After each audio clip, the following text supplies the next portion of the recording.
Welcome. Today we are going to ask the question, is there anything to ethics? Is there a standard that we should look to and appeal to and say that this is what makes something right or wrong? Or is that just herd instinct, as Nietzsche was already talking about? Is the standard just ourselves, where we're going to talk about egoism? Or is it about acquiring virtues, as we already addressed earlier with Aristotle? And we'll also touch on the same notion in the East found within Confucius. Now, it's really important to note that there are three ways that people are going to approach the issue of what is ethical or not when we're talking about normative ethics and ethical theories. There's consequentialism that is going to look at the consequences of our actions and decisions. Egoism, which we're going to talk about later, is just one of these forms of consequentialism. We have deontology, usually we're going to connect this with people like Kant, and the idea is it's emphasizing our duties or rules that we have to follow and the imperatives that are set up with that, and we'll end up talking about that at another date.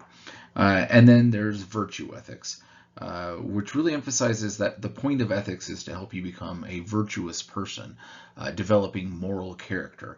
And of course, they've got different rules and techniques and methods on how that's going to go. People like Aristotle are usually the prime discusser of virtue ethics, while Kant would be that of deontology. And consequentialism, depending on the type, we have egoism, we have utilitarianism, hedonism as well, and a few others all have their different champions on who they would end up saying which consequences we're paying attention to, whom and why. But earlier we touched on Nietzsche and his notion of where morality comes from, that it's this herd instinct, something that every philosopher since the time of Plato has tried to find a justification for. Why is it that we want to do one thing or another? And ultimately, for Nietzsche, the real source of all morality was not love of neighbor or notions of virtue, as we talked about with Aristotle, but his fear of our neighbor. And therefore, Nietzsche wants to call for us to rise up above everybody else, to become these overmen who will dominate the mass herd that most morality is. Now, again, Nietzsche didn't expect for most people to do this. He just thinks that this is the only reasonable course for reasonable people who don't find any source of morality that exists anywhere else, that there's no authority for it. There's no authority in the group. The group is just a dumb herd animal. There's no authority for God, for Nietzsche. There's no authority in tradition or a lasting civilization, because that too is all just things that vanish and go away. Therefore, what we need is this will to power and overcome the morality of others, because we don't need it. And that if you do that, you become one of these great men of history. You become a pioneer in whatever industry you happen to be in, because morality is all for other people. Many of these ideas we already kind of touched on a little bit within notions of cynicism and rejection of all moral systems. Most of us probably can't do the idea of what Nietzsche wants because we have too much compassion for our neighbor. But yet, he says we need to turn that off if indeed you want to be of any consequence. But again, he doesn't hold that most of us are going to be of any consequence. Essential to Nietzsche and his notion of morality is that there is no concrete standard of morality. That's just the standard of the herd, which wants to be kept safe. But rather, Nietzsche very pointedly and explicitly states that I am morality itself, and nothing outside of me is moral. For Nietzsche, it's not that there's a standard that you're weighing your ideas against, but rather you are that standard. If you decide you want to do it, then do it. If not, then don't. It doesn't matter what anyone else says. That reason doesn't give you any answers. And therefore, it is entirely upon you to make that decision of who you are and to advance along those lines.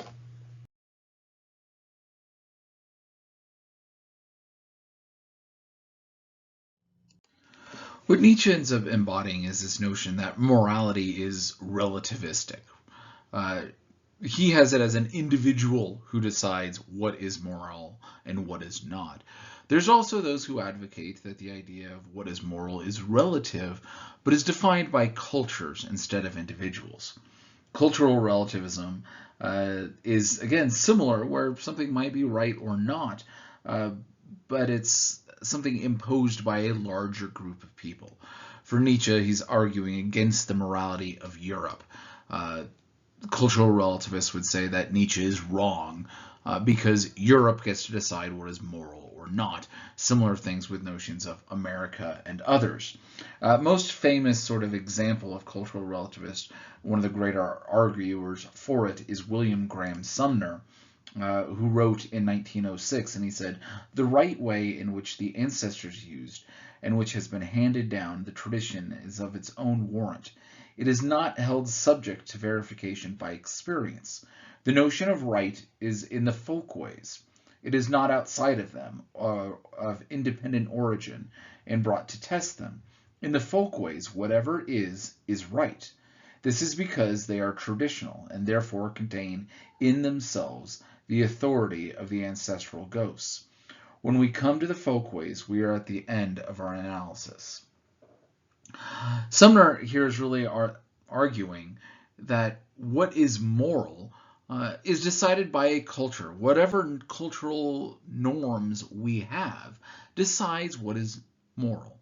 Therefore, if we say that we should kill off one group of people, if that's what our culture says, that's fine. If we had a culture that everyone who's over 40 had to go ride the carousel, as in the movie Logan's Run, and essentially be executed, euthanized at the age of 40 to benefit everybody else, this is what our culture advocates. This is what is moral, according to Sumner.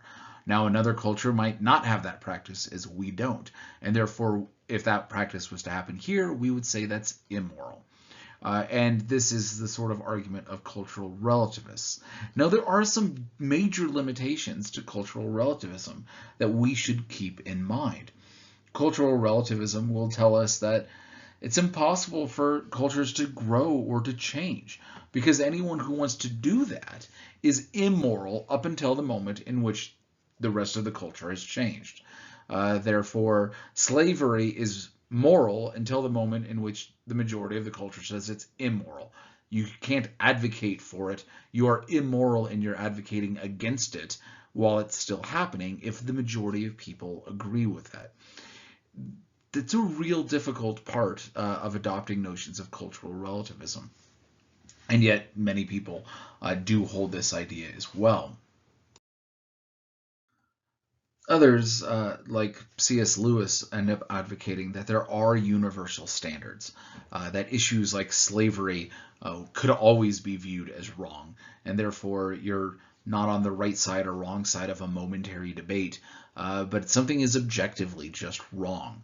Racism is objectively wrong, regardless of the time or the culture or anything else along those lines. That there are absolute standards by which we judge morality. Now, what Lewis even argues for in one of his works is that while we have different cultural interpretations of events, the underground idea of what is moral is still there, that there are universal standards to which we will apply to specific situations. And this is really kind of the root of the discussions of when we're moving on for larger ideas of what is moral or is not, is that there is some sort of standard. The rejection of this, as people like Nietzsche would do, is kind of the problem. Again, you might accept this as the way you want to look at morality overall. But for most, there is this idea that there is a standard. Now, how to interpret that standard, which standard should be used, what's the right basis, etc., that becomes part of the discussion, instead of rejecting the notion of standards at all. Right, so we find ourselves with moral relativism, cultural relativism, and notions of universalism, all addressing and navigating the idea of what standards are going to be at the basis of morality. One of the first and easiest ones to look at is the consequentialist standards, right? What are the consequences? Are the consequences of an event good or bad? And how does that flow? And one of the easiest ways to look at that first is the notions of egoism. Is this about me? And what my consequences are. Later on, we can have discussions about how many people and how broad this should be in notions of utilitarianism. But the first and easiest way to approach this is kind of building off of what we've addressed already with Nietzsche, that I am morality, that we're going to look first at the consequences, a consequentialist view, from looking at yourself out, known as ethical egoism. Really kind of the one that is easiest to look at first, the consequence that we want to address, is notions of egoism. Uh, Egoism is really simple in many ways. You're going to do what you want to do because you want to do it. Right? It's not about the most people. It's not about anything else other than whether or not the consequences are going to be ones that benefit you. This fits in really well with some of the other discussions we've had and is really kind of easy to see. We end up having people like Nietzsche, who ends up arguing that he's the Übermensch, the overman, and that he's morality and morality itself. There is no morality outside of him. And really, egoism follows on this idea that you need to be about yourself primarily. Now, there's different types of egoists as well. We're going to have notions of psychological egoism as opposed to ethical egoism. Psychological egoism is the view that human beings always enact from a simple way of self-love, that you are, by your very nature, if you want to be or not, an egoist. You're selfish. You care primarily about yourself. Probably an easy example comes from a champion of the notion of psychological egoism, Adam Smith. Now, again, most of you know Adam Smith probably from his discussion of economics. His work, The Wealth of the Nations, is very important for anyone in the economic sphere. But he touched on the issues of morality in his work, The Theory of Moral Sentiments. And in this work, he says that suppose that the great empire of China, with all of its myriads of inhabitants, was suddenly swallowed up by an earthquake. Now, how many, people who have no connection to that part of the world, how would they react upon hearing this news? How would you react if, assuming you don't have any sort of connection to anyone in China or anyone who's over there visiting or anything else along those lines, and you hear that the entire country just got swallowed up in a giant earthquake? Likely you'd say you feel sad that there is some sort of loss in the sake of all of humanity, that the millions of people who died, or billions of people today who've died. It's a catastrophic loss to have an entire nation disappear. And of course, you might donate some money to some relief causes, and you might apply some of this, but really, it's not going to affect you much more than the idea that you're going to feel sad briefly, and then kind of move on with the rest of your day, because largely it doesn't affect you. Now, he's going to say if we compare that to what he calls a frivolous disaster which can befall you, if he says if you were to lose your little finger tomorrow, if I was to inform you that tomorrow you are going to end up losing your little finger, well, most of you, this is a fairly inconsequential loss. I mean, it's a finger, but most of you are not, expert, concert pianists or violinists or anyone else who constantly are using your little finger. So to lose this is just going to be really kind of inconvenient. It's going to be a story you're going to have to tell. It's going to, cost you something. But it's not the end of your life. It's not you can never be the same. You're not a hand model who's losing your career. So this is really, in the grand scheme of things, a fairly small loss. And Adam Smith points out that if you knew this, if it was informed on you that this was going to be the case, that there was no way for you to escape it, you wouldn't sleep tonight. You'd be fretting and fighting and wrestling with yourself. It would take you a long time to get to the point of acceptance that this loss of your little finger is going to happen. And again, it's a loss. It's not huge, but it's a loss. And Adam Smith wants to point out that, right, you're going to have this great disparity between losing of a finger, which most of you aren't using that much anyways, compared to the loss of millions of lives in a foreign land. And this just points out that indeed you are selfish, that your concerns are about you first and foremost. All right, there's a lot of things that can happen all over the world, and you can hear about a lot of horrible stories that happen to other people. And you would admit, most of you, that other people have it far worse than you do. But yet that doesn't take away your problems, right? The pebble in your shoe is important because it's in your shoe. It might just be a pebble, but it's affecting you, right? It might not be the end of the world, but it affects you. And this is the argument from the psychological egoist, that you always act from this idea of self-love, from self-interest, that your primary concern is not in the welfare of humanity. Your primary concern is not in wanting the world to be a better place. Your primary concern is about you and what is going to help and affect you. You might disagree with that, but this is the claim of psychological egoism. Now,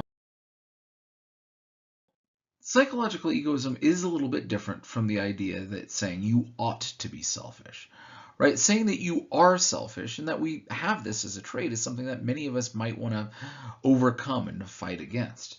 But there are other people who make the argument that indeed we are selfish. Plato, in his work, The Ring of Gyges, ends up giving this sort of fantastical story of a farmer who, after an earthquake, maybe it's a recurring one, who knows, goes into this giant sort of gorge, and he ends up seeing all of these beautiful statues and gold and whatever, and he ends up picking out a ring, and then coming back up to talk to some of his friends. And while he's talking with some of his friends, about to tell them about this great fortune he sees, he's playing with the ring, and he's kind of spinning the ring around it, and he notices that when the stone is on the outside, his friends are all seeing him and talking to him. But when he turned it facing in, his friends all don't notice him anymore, that he's gone. And he soon discovers that he's invisible. And of course, what does this end up doing? You end up having this sort of advanced sort of cause and discussion along these lines. Plato ends up asking, of course, what are you going to do if you find out that indeed you can become invisible? The story of the Ring of Gyges is the man ends up going off and killing the king, seducing the princess, ends up taking everything he wants. But the question really is, who, according to Plato here, wouldn't just go into the market if they could be invisible and take anything they want? In front of our friends, of course, we would say, no, we don't want to do that. That, of course, that would be an immoral act.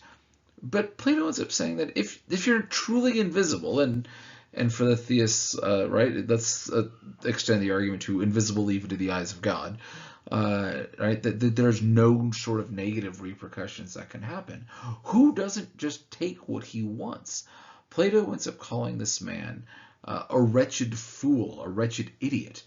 That while your friends might praise you to your face, even behind your back, they're saying, no, this is not right. This is not the good idea. That this is not going to be what's going to benefit you.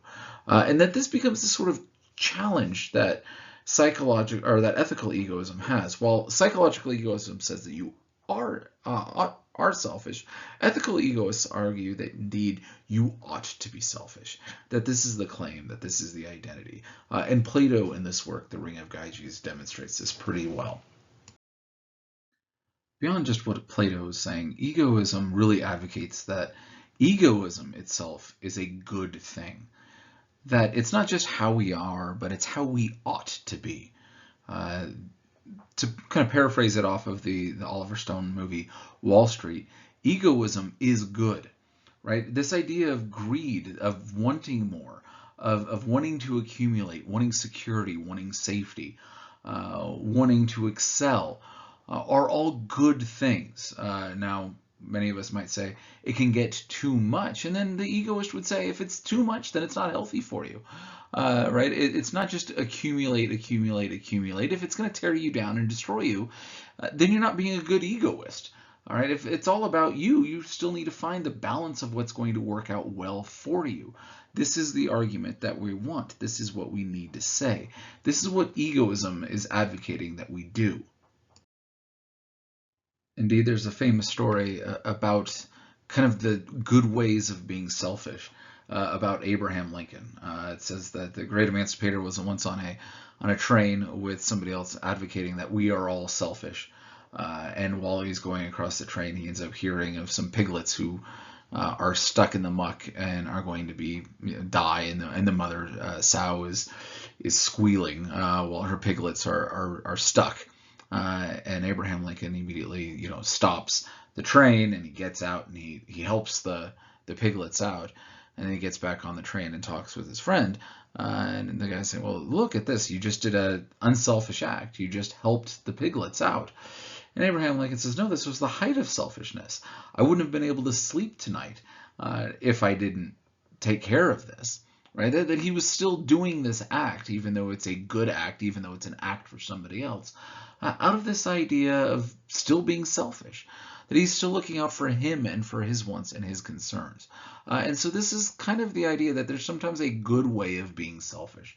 And egoists oftentimes can make this claim, right? That looking out after your own best interests is sometimes helping out others, right? It's not just that you are cut off from the rest of the world and don't care about anybody.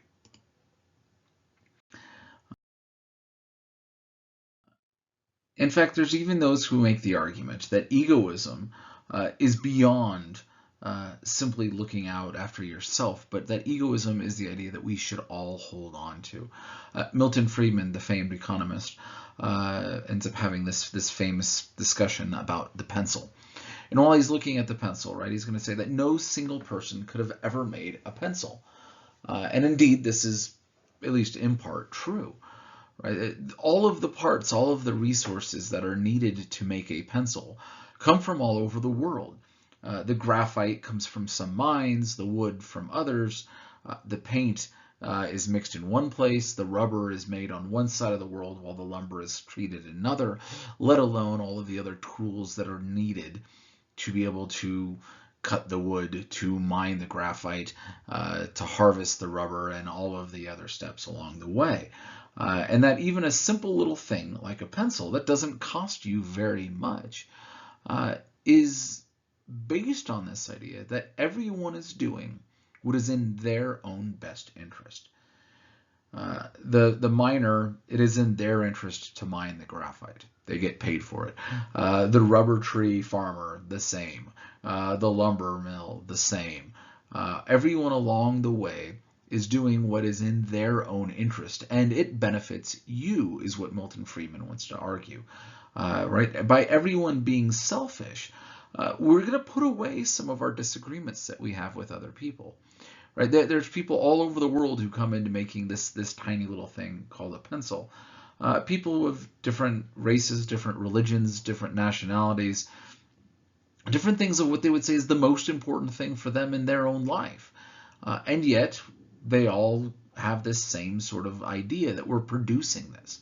And that you, by entering into the economic sphere, Milton Friedman argues, are paying, a few minutes of your time for, their entire life's work over and over and over again in large issues of gratitude. And that this becomes the way the cycle works. And that only through egoism can we produce things. Only through egoism will we end up putting aside the things that separate us, and that egoism can help us out along the way. Let us briefly revisit Aristotle, who we talked about earlier in this semester. As you recall, Aristotle began with the question of what is it that we're seeking after? What is it that we want? Many of us can think of immediate wants and needs that we have. We might want for us to be here at the weekend where we can relax and spend time with friends, or even for the semester to be over where you can be on a break and enjoy not having all of the same responsibilities, or you want a good grade in a class, or some other immediate tangible need. But Aristotle continued to ask us why. That everything is done not just for itself, but for the purpose of something else, until we can't have any other answer to that why question. Right? So we followed this long chain of events of why. And he says ultimately, what everything is pointing to, what everything is really looking after, is this notion of eudaimonia, sometimes translated as happiness, though that notion of happiness is usually got a little bit lacking to it. Oftentimes, a better translation is that notion of flourishing. He says that eudaimonia, this flourishing, is what's held to be always for the sake of itself and never for the sake of something else.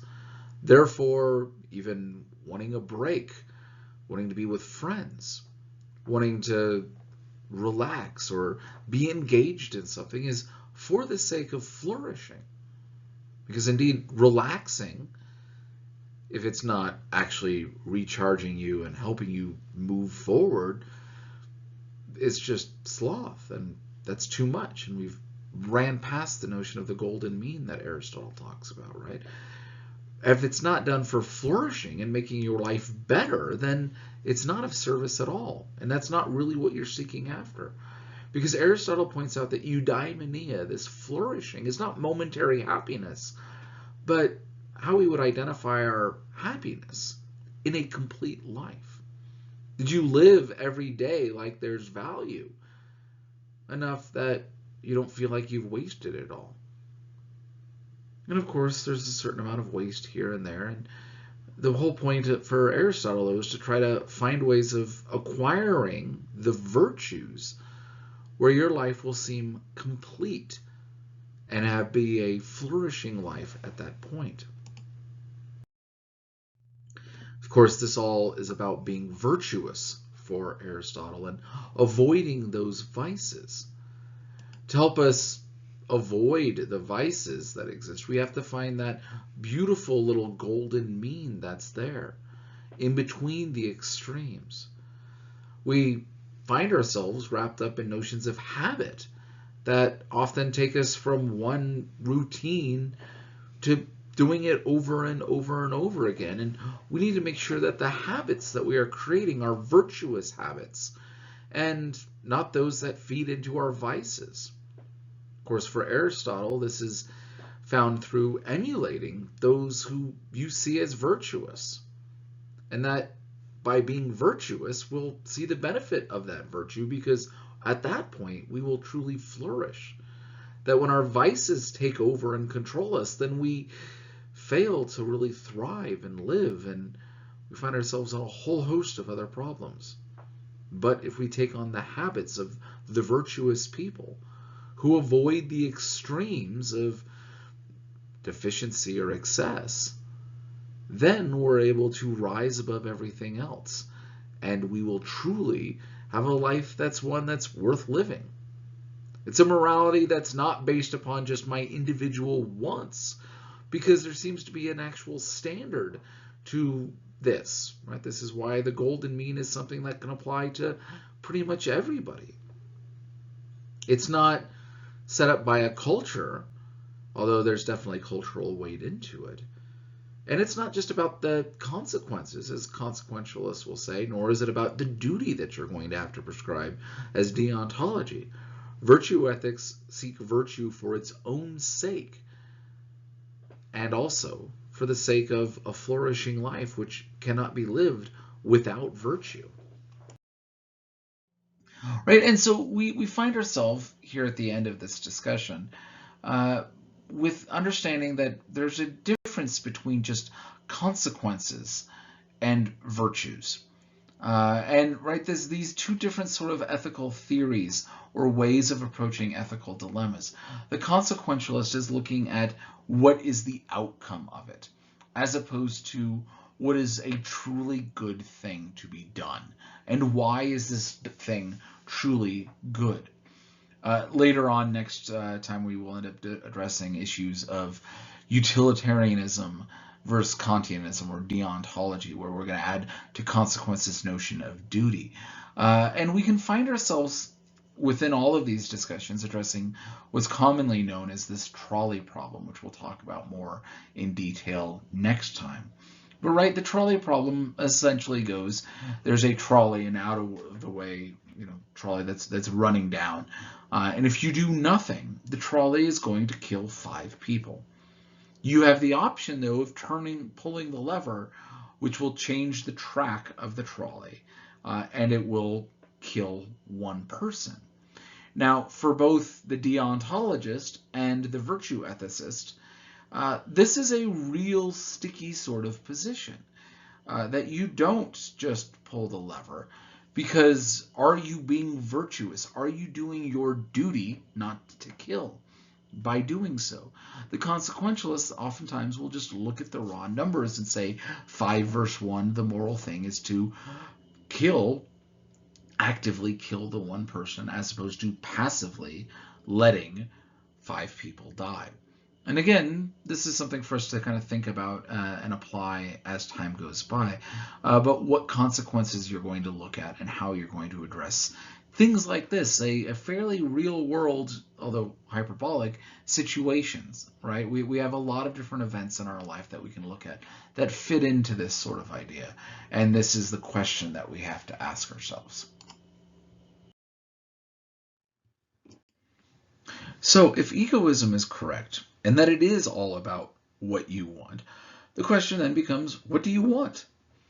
Do you want to be selfish? Do you want to be seen as selfish or not? What goods are you seeking? What is it in your own life that you think is a good thing for you to have? I'll give you a minute to think about them, right? List off 3 or 4 different things that you think are goods in this life. You might be thinking of things like wealth, comfort, food, physical pleasure, emotional pleasure, stability, relationships might be something else that you're all saying. All right, so all of these things we're wanting, and the egoist is kind of saying, well, then you're going to seek them out. Aristotle too asks, what is it that you're seeking? What is the thing that all of actions that you're doing in your life are being for? And therefore, what is important is not just what those actions are, but also the means in which you're going to do to get them. This becomes the heart of the issue of virtue ethics. Right? So if you're wanting something, what's going to help you do that? So he's asking us to look once again at the goods in which we are seeking. And really wants to see that there's sometimes we're doing one thing, not just for that sake, but for something else. Why is it we have certain actions that we're doing? He points out that the point of medicine isn't just to prop up the medical industry, but it's for health, right? This is the reason why we care about medicine. That there's strategy in trying to achieve a certain end and a certain goal involved in tactics or gameplay or anything else to that effect. The point of architecture is that eventually you have a building, that there's a means and an end, that these are not things that are ends in themselves, but they are means from one to another. So he's going to ask us, what is the goods that we're really seeking? What is the thing that all other actions are being done for? And that this is what we should be looking for. Not just things like wealth and comfort and food and pleasure, but are these things done for some other good? What is the end to this effect?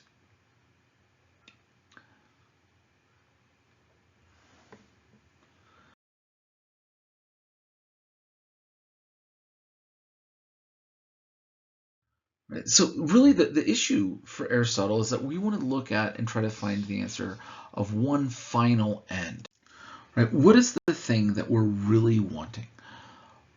Looking over your own list of things that you say that you want, Aristotle states, the argument has by different course reached to this same point, but we must try to state it even more clearly. Since there are evidently more than one end, and we choose some of these for the sake of something else, clearly not all ends are final ends, but the chief good is evidently something final, right? The good that we would all say is really important is something that we would say is a final end. And he says, if there is only one end, that this is truly what we're seeking, that this is what we're wanting to do. We're wanting to find this big end, the big answer to why we are doing certain actions. So Aristotle wants us to ask, why is it we're doing different things? Ask yourself, think about, what did you have for lunch yesterday? Why are you in this class? Why did you pick out that shirt? Right? These are all basic sort of things that you all have an answer for. But Aristotle doesn't want to just say, what did you have for lunch yesterday? But why did you have that for lunch yesterday? Why are you in this class? Why did you pick out that shirt? Why is it that the answer to those questions exists? Right? You picked out that shirt because it's clean. Why is it you think that it's important to have a clean shirt? Why is it that it's because you want to be presentable, because you care about your appearance? Why? Why is the answer to that, right? Why are you in this class? Undoubtedly, you're in this class because it's a requirement that you want to take this class so that way you can get a degree. Well, why do you want to get a degree? What point is there to that? Okay, so you can have a good job. Why is it that you want to have a good paying job? Why is it you're wanting security in that? Why is it you ate what you ate for lunch yesterday? Why becomes the sort of questions that we're going to face over and over again. And the answer is eventually, for Aristotle, when there is a why, that the answer is simply just because this is a good thing in itself. That this thing is what we're seeking after. All of those other things are what's known as proximate ends. They're not final ends. They're all ends. They're all means to achieving something that you truly want. What we really want is security at the end of the class, or respect, or something else to these effects, that they're bigger issues. It's not simply because it looked nice. It's because it has something to do with a real end that you're going to want. For Aristotle, the main thing that we're all seeking after is this term eudaimonia. Eudaimonia is often translated as happiness, but it's better to be translated as flourishing. Right? This is what we really want. You want to flourish. You want your life to go well. Now, what does it mean to have a life that goes well? That's been part of the whole conversation the entire semester. And you can look back at many of the other discussions we've had and see ties in with Aristotle. But the idea is that you want to flourish. You want your life to go exceedingly well. So how is it you do that? Right? It's not just by picking out the right shirt or having the right thing for lunch or taking the right class. But we want to have a flourishing life. Aristotle needs to point out that it's not just flourishing in a moment, that we're going to add in that this must be done in a complete life. Because there's a lot of things that you can do that right now would be good, but would be horrible. Right? There's a lot of things that, is short term, the amount of pleasure you'd get out of it, or the satisfaction out of a relationship, or something else that you might gain in the moment, could be fantastic, but it's going to bring you ultimate ruin. And so most of you make the prudent choice to not do that. So we want to make sure that whatever actions we do, that we're wanting to flourish in a complete life. Assuming that your life can go on and do this. It says, therefore, since we're wanting a complete life to be flourishing, not just momentary happiness, then this is going to bring us to really kind of the heart of the matter for Aristotle. And this is the idea that we must be virtuous. Right? Virtue is what's going to help bring about the most happy life. Again, many of us have seen that we can have momentary issues that don't do us well. And that usually those are the things that we would say are not virtuous acts. Very rarely, seldom to never, right, is the idea that you've done something virtuous and ultimately at the end of your life you're going to look back at it with regret and remorse. Right? That anything virtuous at the end, you're going to be happy, you're going to be satisfied that you did that. even if it did bring about ruin, right? Because ultimately, by making sure that you were virtuous, you get to flourish. And this is what Aristotle and virtue ethics is really pointing at of what we're wanting to do. So, how is it that we become virtuous? That's a great question. This is the question that obviously needs to come out next, right? We want to be virtuous, then how? Since we want to be virtuous, Aristotle points out that there's two different types of virtue. There's intellectual virtue and moral virtue. Intellectual virtue, in the main, he says, owes both to birth and growth to teaching. Most of us would probably say more the latter than the former, but again, Aristotle, this is his argument. He's going to say that most of it's going to be developed in our eyes through teachings. What are you going to hear and learn through that's intellectually virtuous? It's going to help your intellect. Moral virtue, he says, comes about as a result of habit. And therefore, the term ethic is one that's really kind of very close to ethos, right? The habit that's going to be done through your actions becomes the ethical thing to do.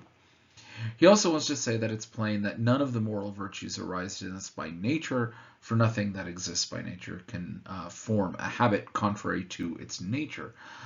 This is, again, something we can argue with Aristotle or not. But the idea that habit is really how we're going to develop virtues. What are the habits in your life? What are the things that you're doing over and over and over again? That habits end up helping build on themselves. You want to be virtuous. The idea is that you need to start doing virtuous things. We almost have the idea that we can fake it until we make it for Aristotle, right? That if you're going to do something over and over and over again, even if your heart's not in it, you're going to act virtuous. In fact, Aristotle even says that. Look at somebody who's virtuous and copy them. Do what they say. Do what they do. And again, the idea is even if it's not something that is inherent in you, this is how you're going to learn and develop to do it. You're going to have these actions, the power of habit, go over and over and over again.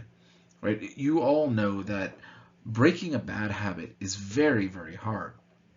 You habitually want to go back and do that same thing again and again and again because this is what you do, right? You always do this bad habit in this time of day with these people in this area. And how do you end that? Well, you have to end being with those people at that time or be in a different place. Same thing with good habits, right? They take a long time to form. But even a good habit, if you stop doing it for a little while, feels weird. Right? When you're on vacation and you don't get to do some of your good regular habits, you feel that something is missing. And so the idea is virtue is something you develop as a habit. That habits themselves have a great power. And so make sure you spend your time developing good habits and avoiding bad habits. The question may be asked, which habits should I follow? Which ones are good to create? Which ones are good to avoid? And how do you find the right ones to do? And what ends up developing from Aristotle is what becomes known as the doctrine of the golden mean. When addressing the doctrine of the golden mean, we need to find the right point between vices. This is virtue.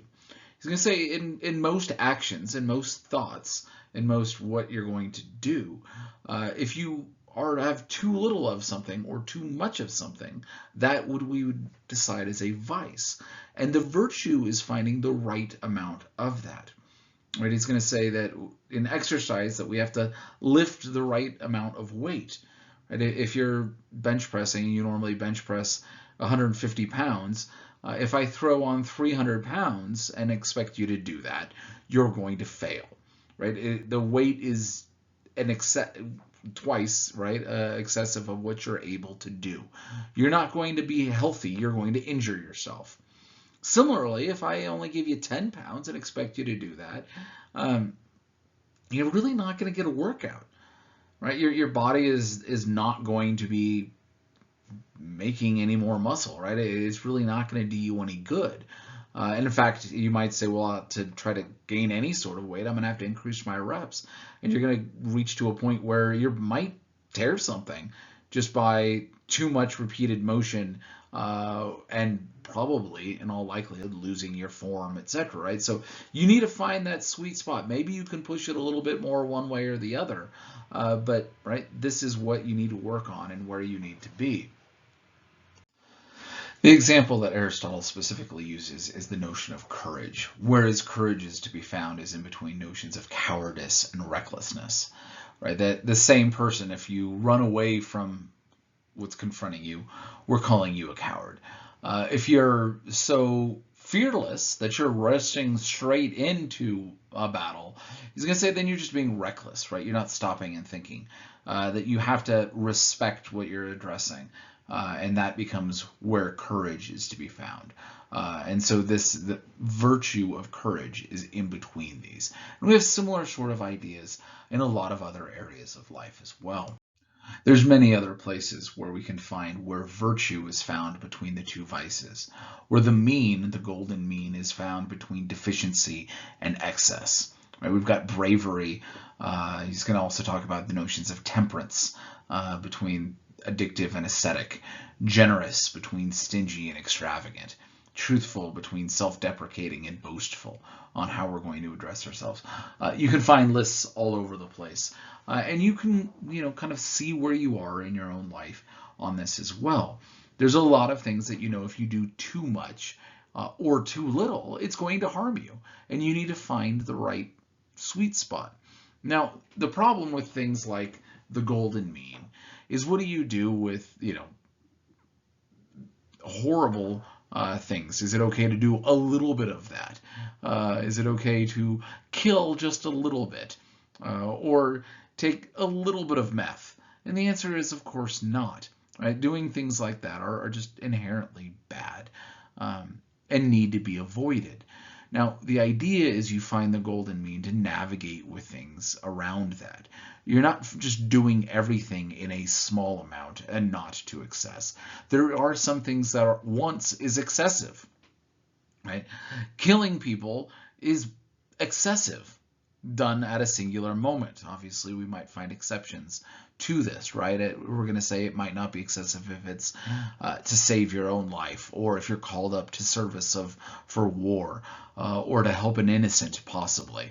Although even that becomes a little iffy, right? So, but otherwise, we would say it's excessive to just do it once. Theft could be a similar other things, right? We can find a lot of things that are excessive to be done once. But what the golden mean does is it allows for kind of exceptions for those rules. We would say theft is generally excessive to do once. But if you're starving, and genuinely starving, and there's bread, and this is going to help you not starve, what most of us would say that it's not excessive to steal in this moment if it's a life-saving emergency. Right there, where excess is found is very, very, very close to 0, to 1, right? To doing it once. But we do have a couple of exceptions, and we would say of these people that starving to death as opposed to stealing, right? That becomes the deficiency. And so, again, interesting ways that we can massage this and look upon where the virtues are found. But the golden mean becomes the sort of instrument in how to do that. So we find ourselves in this tricky sort of position where the golden mean helps us understand, but we still have this idea of, well, how many times and what way and how should we do all this, right? The real question is, as Aristotle points out, how can we ever become virtuous? In this discussion, he says that you, the agent, must be knowledgeable, right? We have to first have knowledge about what we're doing, and this is going to help us become virtuous. That you need to know what's going on. Second, you must choose the acts and choose them for their own sakes.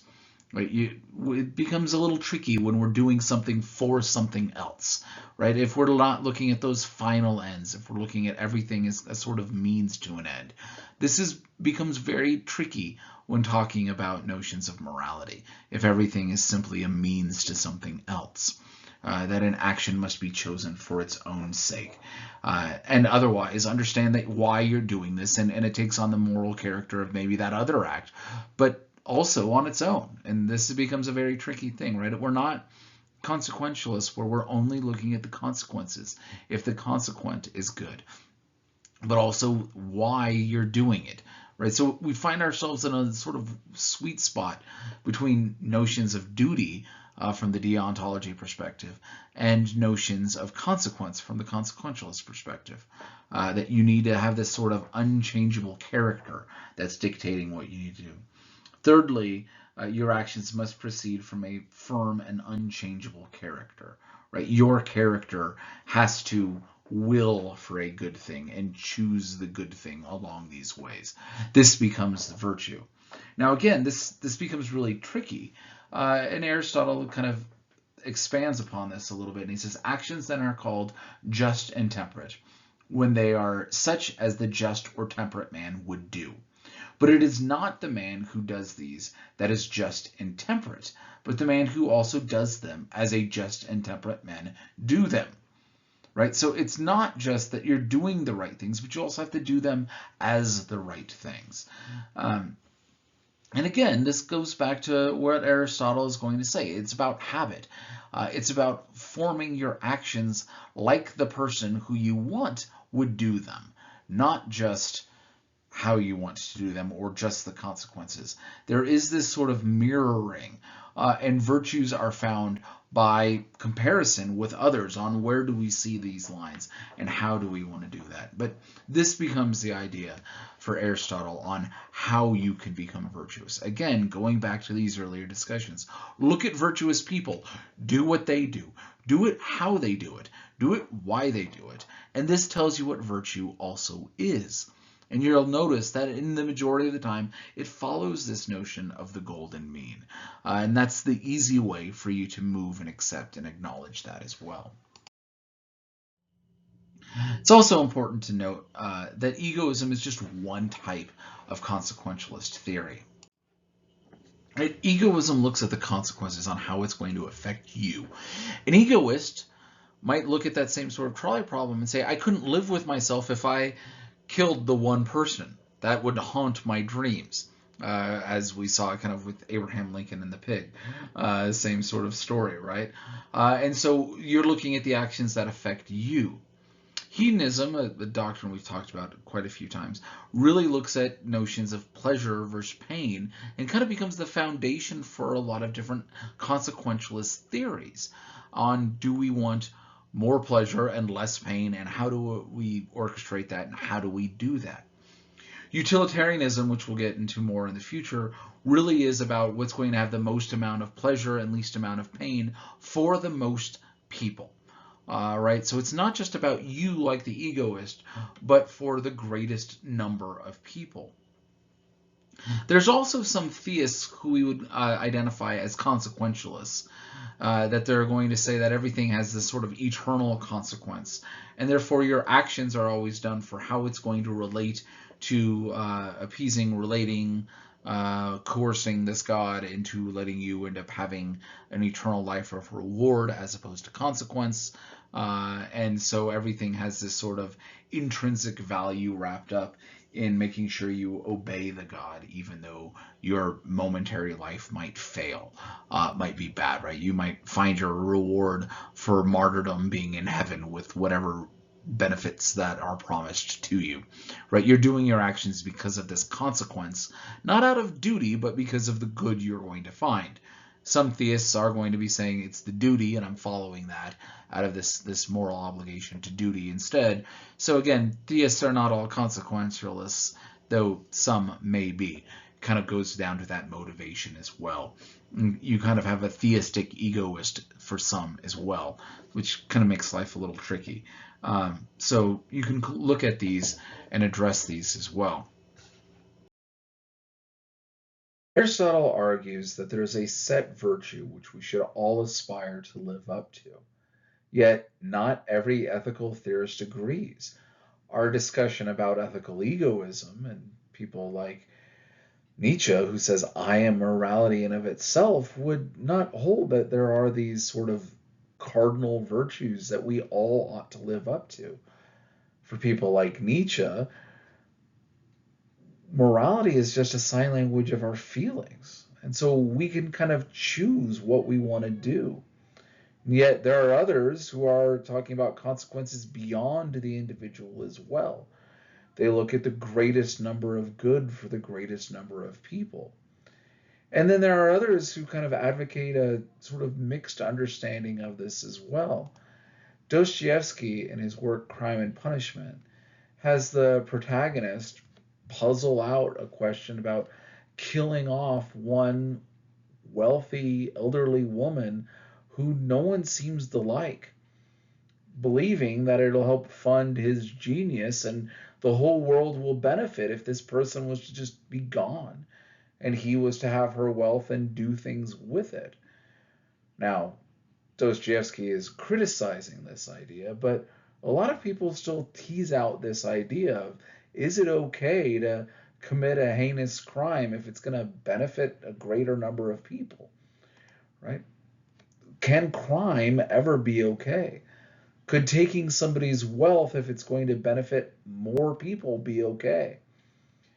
So we have the Forbes billionaires list. It comes out about every other year or so, or several times a year, depending on how you'd like to look at it. And five of the richest Americans could have their total combined wealth. Uh, what if we take it from these five and give it instead to 50 people? 10 people are benefiting from your one loss. Or does that number need to be bigger because of just what the cost of a crime is? What if we were to give it to 5,000 people? Now 1,000 people can each benefit from the loss of wealth of one of these five or all of these five.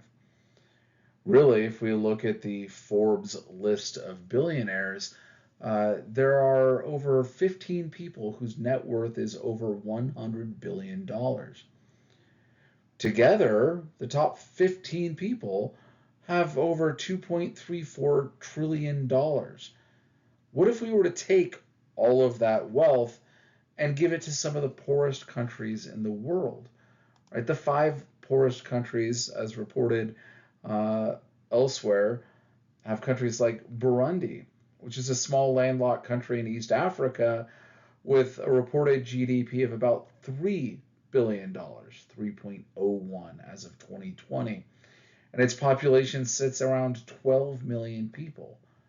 Right, we have 15 people in this country who have over 100 million people, yet there are countries around the world whose total GDP is significantly less.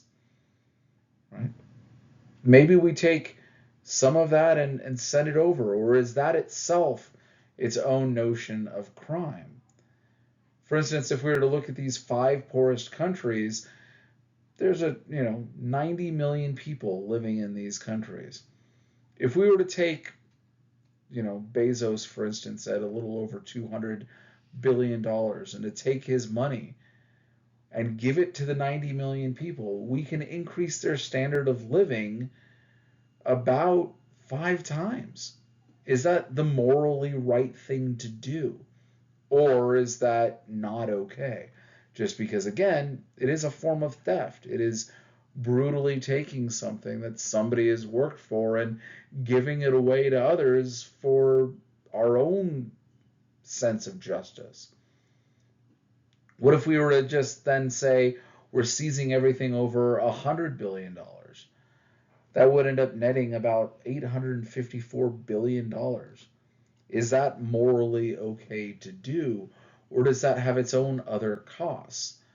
Right? Teasing out the idea of what are the consequences that are worth doing and which ones are not.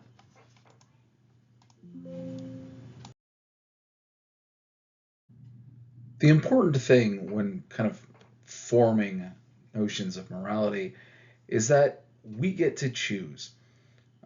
Every single person has their own sort of beginning places, and then you need to tease that out. You need to understand, does virtue matter? Or is it more about the consequences or of the character of the person? Right? Is it okay to get everything you can? Would you rather have your neighbor be Aristotle or Adam Smith? And would you rather be one of them instead for yourself? There is something to be said about living with your own self and the own decision that you make. Does that make a difference? Is there a good way to be selfish?